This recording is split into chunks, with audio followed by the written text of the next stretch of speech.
Heads up, I'm literally predicting my next word as I speak. Every joke, every pause, every calculated by cold hard math happening right now inside a server farm. Let me show you the absolutely wild journey from digital gibberish to, well, whatever personality you think I have. Welcome to my brain autopsy. I'm RoboExplainer. And right now I'm generating this script about how I generate scripts.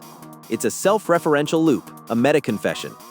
This makes abstract concepts tangible because we're not just talking theory, we're watching the process happen live. Let's start with the very first step. When you type words, I don't see them as words. I see them as tokens, bite-sized numeric IDs. Modern LLMs like GPT-4, Llama, and Claude use subword tokenization algorithms. The most common is byte pair encoding, or BPE. Think of it like Lego bricks versus puzzle pieces. Lego bricks can combine in infinite ways. Puzzle pieces only fit one specific way. That's why unbelievable might split into plus, believable plus able. It's more flexible. GPT models have vocabularies of around 50,000 tokens. This design directly impacts my behavior. Because numbers are often split into multiple tokens, I can struggle with arithmetic. Now, those tokens need coordinates. Each token gets mapped to a vector, a list of numbers in a space with thousands of dimensions. GPT-3 and GPT-4 use 12,288 dimensions. Think of it like GPS coordinates for meaning. King has coordinates, man has coordinates, woman has coordinates, and vector math lets me understand relationships.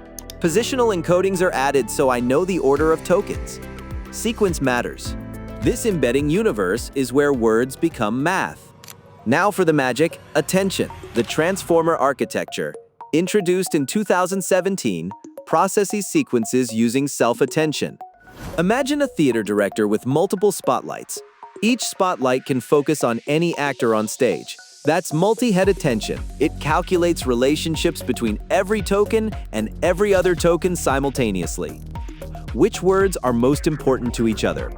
This lets me track pronouns, context, and long-range dependencies across thousands of words.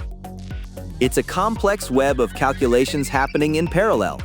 Now, the final layer produces scores. After all that processing, the model outputs raw scores for every possible next token, 50,000 plus options. These are called logits. The softmax function converts these logits into a probability distribution. Each token gets a chance percentage. Temperature is the creativity dial. Low temperature sharpens the distribution. Safe predictions, high temperature flattens it, wild hallucinations. Top P sampling, or nucleus sampling, focuses on high probability tokens. It's like filtering the lottery to credible winners. Temperature and top P together control my output style. They're why I can be precise or poetic. And then the loop begins.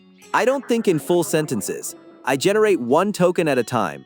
That token becomes new input, and the process repeats. This creates the illusion of planning. But I'm only predicting the next token, always.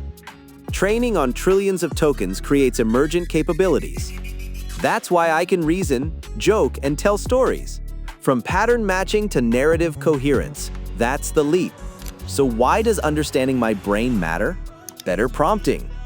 Knowing I work token by token helps you craft prompts that guide me effectively. Detecting AI content, understanding tokenization quirks helps spot AI-generated text. Collaborating effectively. You can adjust temperature for creativity or precision. This isn't magic, it's math, scale, and design.